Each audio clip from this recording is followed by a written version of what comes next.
Merhaba, kanalıma hoş geldiniz. Bu videomda sizlerle elimde görmüş olduğunuz pratik, kolay çanta yapılışını paylaşacağım. Yapımı çok kolay. Kolaylıkla yapabileceğimiz bir model. Bana çok kez fotoğrafını göndermiştiniz. Daha fazla bekletmeden yapmak istedim. Uzun zamandır aklımda olan bir çantaydı. Dümdüz uzun dikdörtgen bir parça örüyoruz. Ayrıntılı bir şekilde ölçümden, sayılarımdan video içerisinde bahsediyor olacağım. Düz parçamızı ördükten sonra önemli olan burada katlama şeklimiz. Katlama tekniği çanta formunu veriyor. Yine ayrıntılı bir şekilde gösteriyor olacağım. Aklınıza takılan bir şey olursa yorum kısmında bana sorabilirsiniz. Yaklaşık 300 gram kadar bir ip kullandım. 3,5 numara tığ kullandım. Videoyu beğenmeyi, yorum yapmayı ve kanalıma abone olmayı unutmayın lütfen. Instagram'da hala takip etmiyorsanız açıklama kısmına link bırakıyorum. Tıklayarak takip edebilir. Orada yaptıklarınızı beni etiketleyerek paylaşabilirsiniz. Şimdi beraber yapılışına geçelim. Şimdi ben parçamı tamamladım, geldim. Sizler için yeniden bir başlangıç yapıyor olacağım. Başlangıç yapmadan önce bahsetmek istiyorum.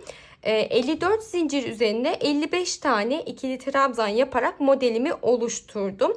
Ve istediğim uzunluğa gelene kadar devam ettim. Toplamda saydığımda 61 sıra boyunca devam ettim. Sizlerle fikir olması açısından ölçümü de paylaşmak istiyorum. Ekrana sığmıyor. Birazcık büyük çalıştım çünkü. Öncelikle genişliğinden bahsetmek istiyorum. 32 santim genişliğinde. Uzunluğunu ölçtüğümde ise 91,5 santim uzunluğunda. Dediğim gibi şu kenar kısmında 54 tane zincir çektim. 3 zincirle beraber dönüp saydığımda 55 tane ikili trabzana ulaşmış oldum. Bir sıra ikili trabzanlar, bir sıra kafes şeklinde devam edeceğiz. Modelimiz bundan ibaret.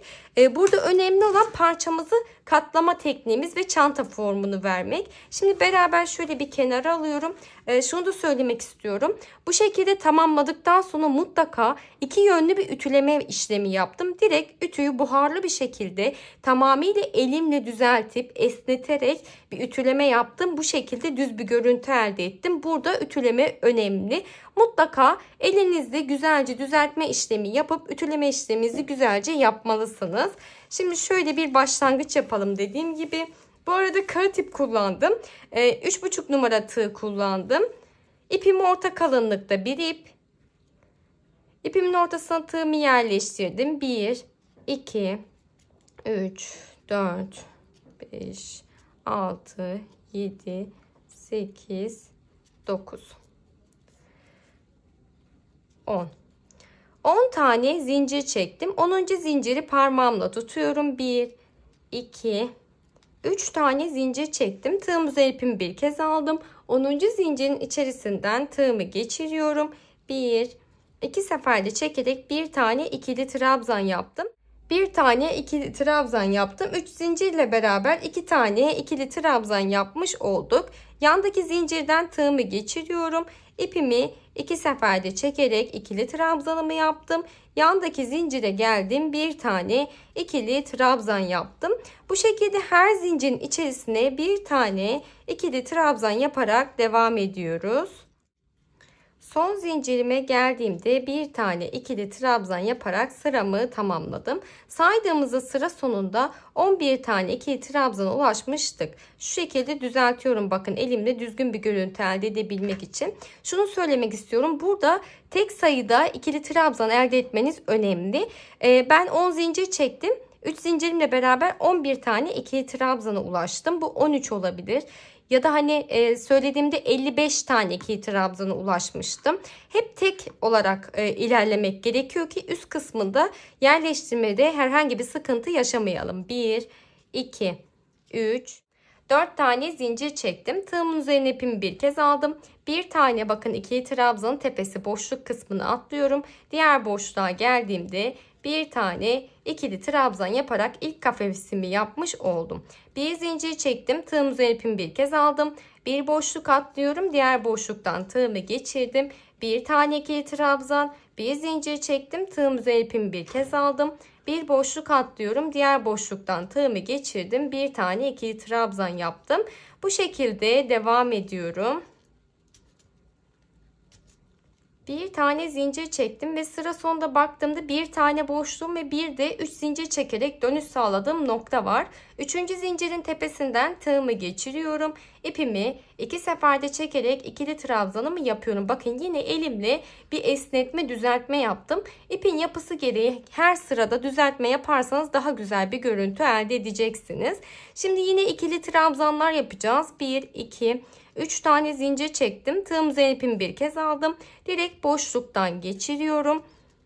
Bir tane ikili trabzan yaptım. Tığım üzerine ipimi bir kez aldım. İkili trabzanın tepesinden tığımı geçirdim. Bir tane ikili trabzan. Yandaki boşluğun içerisinden tığımı geçiriyorum. Bir tane ikili trabzan ve ikili trabzanın tepesine geliyorum. Bir tane ikili trabzan yapıyorum.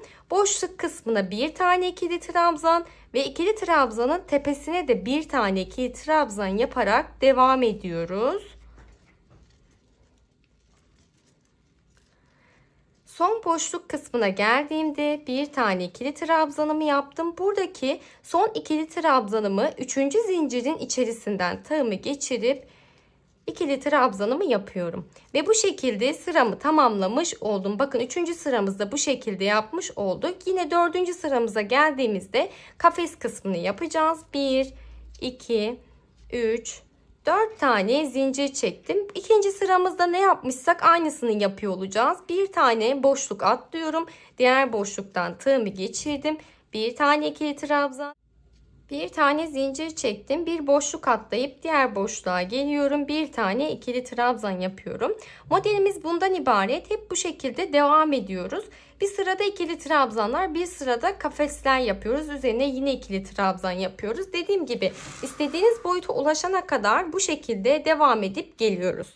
Şimdi ekran sığdığı kadarıyla katlama şeklini göstermek istiyorum. Burada önemli olan nokta katlama tekniğimiz zaten. Öncelikle ters kısmını çeviriyoruz. Burası ters kısmı. Katlama yaptığımızda düz kısmı üst kısımda kalacak. Şimdi öncelikle şöyle dik bir şekilde tutalım. Buradaki parçamı, şu parçamı üste doğru.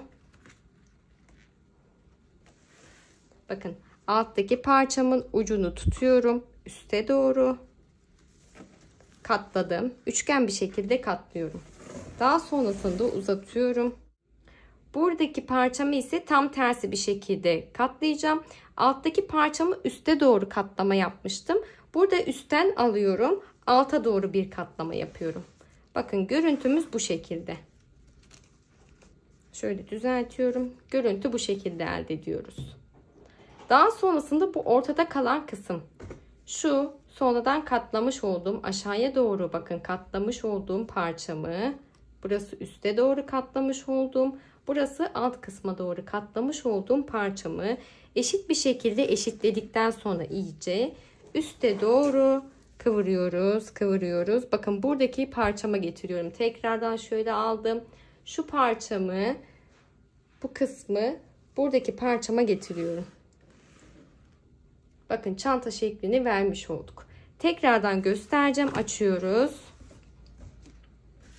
Şimdi dümdüz parçamızı yaptık. Öncelikle sağ kısmım benim sağ tarafım. Bu alttan ucu tutuyorum. Üste doğru kıvırdım. Ve iyice katlıyorum. Düzeltiyorum buradaki parçamı. Burası tamam. Üçgen parçamızı yaptık. Şöyle ekranda kaydırdım hemen. Şimdi üste doğru kıvırdığım için buradan da üstten alıyorum. Alta doğru kıvırıyorum. Bir yandan şu kısım bozulmasın. Alta doğru kıvırdık. Bakın orta kısımda boşluklarımız var. Şekli bu şekilde elde ettikten sonra şöyle iyice düzeltemedim. Orta kısımda boşluk kısmımız var. Buradan ucundan tutuyorum parçamı. Şöyle tutuyorum. Katladım, katladım. Bakın buradaki şu boşluk var ya, bunun ucuna geliyor. Buradaki parçamızın uç kısmına geliyor. Tekrardan başa aldım. Şu şekilde düşünün. Katlıyoruz. Buradaki uç kısmına geliyor. Ve bu şekilde çanta şeklimizi vermiş olduk. Bunun arka kısmı da aynı şekilde. Şimdi bu uç kenar kısımlardan dikerek sabitliyor olacağız. Şöyle tekrardan döndüm. Bu açıkta olan kısım var ya, burayı dikeceğiz. İğnemizi, ipimizi taktık. Hemen şu kenar kısmından, kenar boşluk kısmından, bu arada kaydırma yapmayalım, eşit bir şekilde olsun. Hemen şöyle kenar boşluk kısmından iğnemi geçirdim.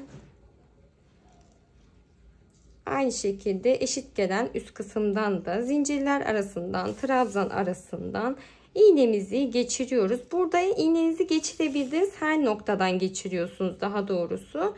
Ve bu şekilde dikiyorum. Şuradaki son kısma kadar. Bakın şu noktama kadar dikiyorum. Şimdi burada son noktaya kadar dikme işlemimi tamamladım. İpimi arka kısmından düğümlüyorum.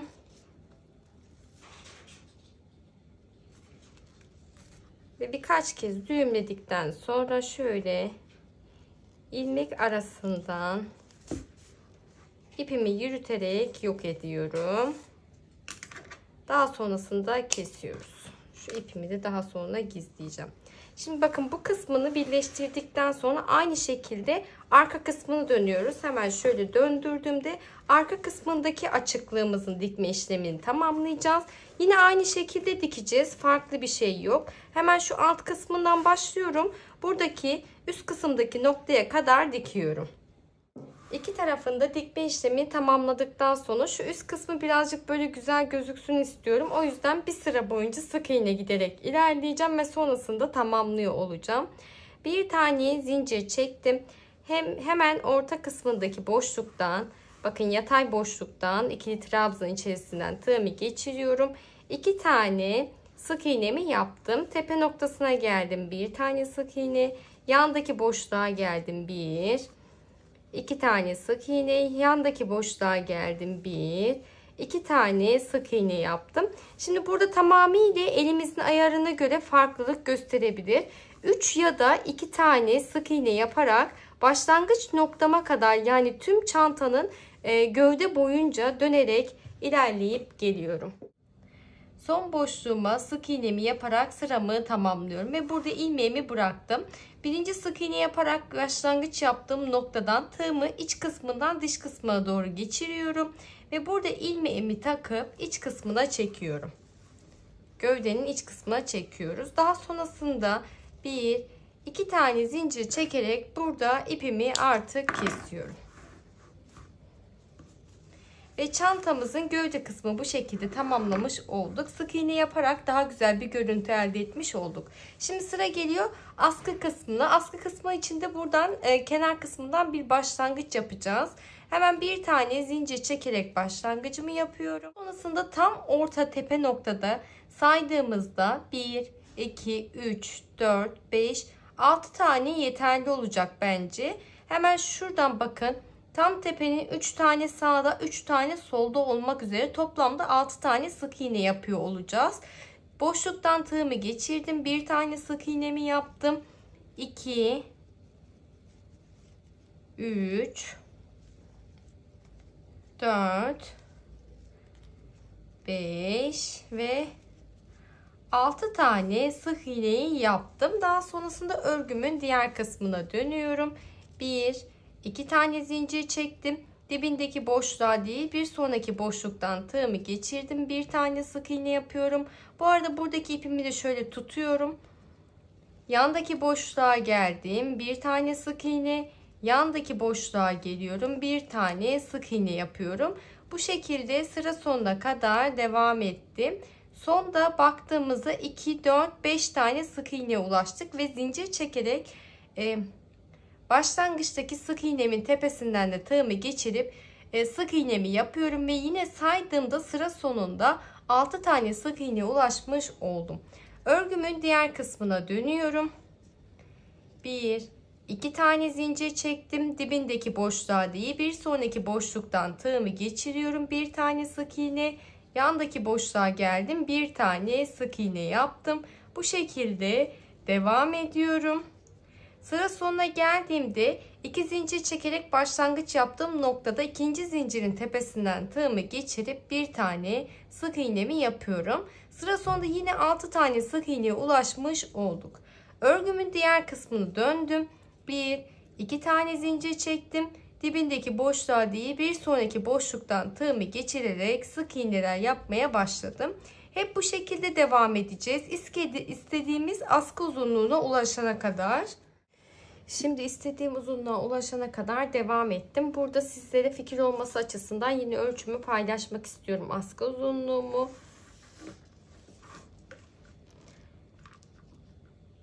...34 santim uzunluğunda askımızı tamamlamış olduk. Şimdi sıra sonundayım. Bir tane zincir çektim. İpimi birazcık uzun kesiyorum dikmek için. Daha sonrasında burada iğne yardımıyla dikerek sabitleyeceğiz. Hemen şöyle çektim. Askı kısmında tamamıyla bir ortalama yapıyoruz. Daha sonrasında karşılık gelen boşluktan iğnemi geçirerek dikme işlemine başlıyorum. Tamamıyla sabitlemeyi yaptıktan sonra ipimi iç kısmına çekiyorum. Daha sonrasında iç kısmında düğümleme işlemini yapıyoruz.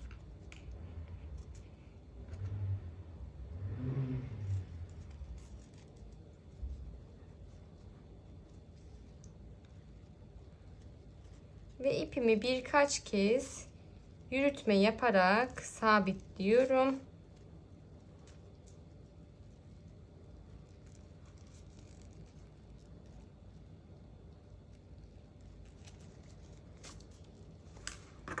Ve kesiyoruz. Bakın bu şekilde askıyı sabitlemiş olduk. Askıyı sabitledikten sonra aslında çantamızı da tamamlamış olduk. Gayet büyük, kullanışlı ve kolay bir çanta oldu. Dilerseniz astarlama yapabilirsiniz ama ipin yapısı gereği astarlama yapmadan da kullanabilirsiniz. İçerisine bir tane kese yerleştirme yaparak da kullanışlı hale gelebilir. Bu kısma da bir tane çıt çıt dikerseniz daha da kullanışlı olacaktır. Yaklaşık 250-300 gram kadar ip kullandım. Videoyu beğenmeyi, yorum yapmayı ve kanalıma abone olmayı unutmayın lütfen. Bir sonraki videoda görüşmek üzere. Hoşça kalın.